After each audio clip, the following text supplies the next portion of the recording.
Okay, now I'm going to film the calculator questions from the 2012 practice exam on derivatives. Number 76, the graph shown above, which of the following is f prime? So this is f. For which of the following is f prime positive and increasing? So f prime is positive when f is increasing, and f prime is increasing when f is concave up. So you're gonna have to go back over all of those rules and all of those connections that we made. So if they want to know when is f prime both positive and increasing, I need to look at where is f, so this is f, where is f both increasing and concave up? So not here, because f would be decreasing. Here f is increasing, but it's concave down. Here f is decreasing, so nope. And here f is increasing and concave up, so that's it. So all of those connections between f prime and f is something you're going to have to go over. Okay, 78.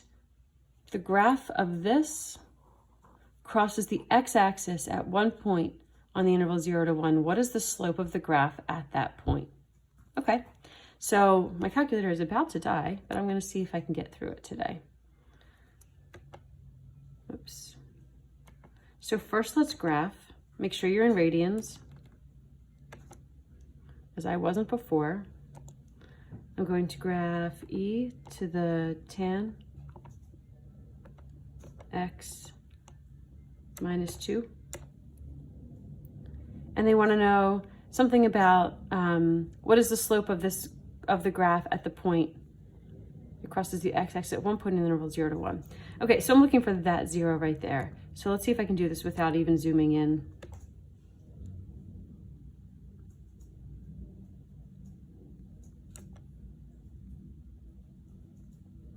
So there's my 0, 0.606112.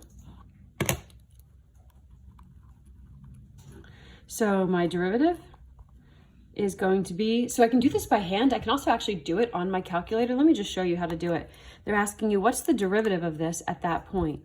So I can go here, go to menu, go to calculus, go to numerical derivative at a point. So I know I showed, I think the BC class this, but AB, I don't know if I showed you guys. So the variable is x, and the value I'm looking for is this. This is going to basically tell me what's the derivative of my function at this 0. So I'm going to put in 0.606112 and say, okay, and look, it brings up this little derivative notation. So this is going to take the derivative of whatever function I put in, and it's going to evaluate that derivative at that point. So if I put in e to the tan of x minus 2, it'll take the derivative of that function and plug in that point and tell me the answer is 2.9609. So here we go. If I didn't want to do it that way, I could say, okay, the derivative of y is e to the tan x times the secant squared of x. And I could plug in that number that way. So if I wanted to do it that way, I could. Now don't use the derivative thingy. Just put in e to the tan of 0.606112 times the secant of 0.606112. This has to get squared, so I really need a parentheses around it. And then I get the same number. So either way works. I think just doing it all on my calculator is actually a whole lot easier. Okay, there's 78. 80. The graph of f prime, all right, so here's my connections again. The graph of f prime is shown above. Which of the following statements must be true? So this is f prime. So remember our connections about f prime. When f prime is positive, f is increasing. When f prime is negative, f is decreasing. So when f prime has zeros, and when f prime has zeros, f will have mins and maxes. When f prime is increasing, f is concave up. When f prime is decreasing, f is concave down.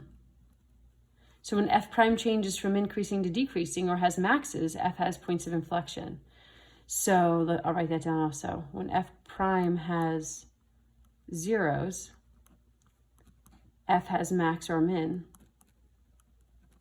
And when f prime has maxes and mins,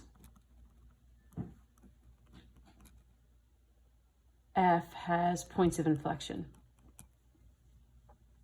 So what's true? Does f have a relative min at x equals -3? So at x equals -3, my derivative changes from negative to positive. So f would change from decreasing to increasing, decreasing to increasing. So do we have a min? Yes.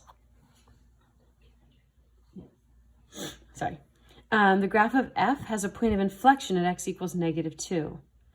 So if f has a point of inflection, then that means that f prime has to change from increasing to decreasing. Does it? No, not at all. We increase the whole time. And the graph of f is concave down for x equals 0 to 4. So f is concave down when f prime is increasing. Are we? No, f prime decreases the whole time. So no, we're not concave down. So we are 1 only.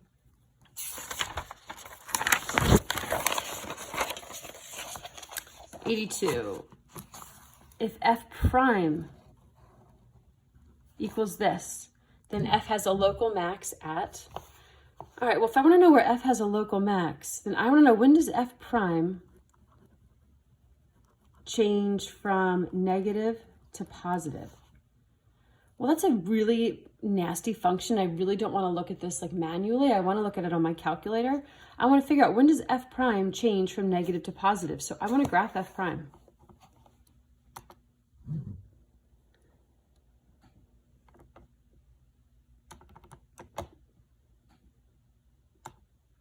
So f prime is the square root of x to the 4th plus 1 plus x to the 3rd minus 3x. So hold on one second, guys. So there's my derivative of f. When does f change from negative to positive? So that happens here and happens here. But they give me a bunch of answers. So let's see.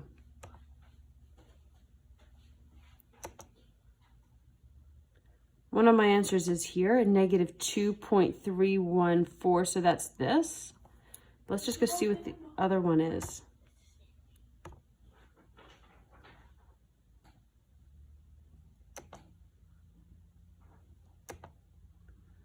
$1.23. Oh, dang it. I just said it. Ah, no, critically low. Shoot. My calculator's going to turn off. I was thinking it as a min. I want to go negative to, or positive to negative. Sorry. So that's going to only be at one spot, and it looks like it's going to be one of these if I can do this before my calculator dies.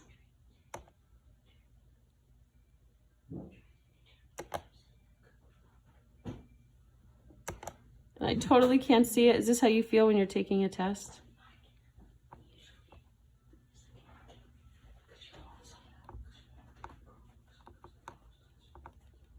Ah.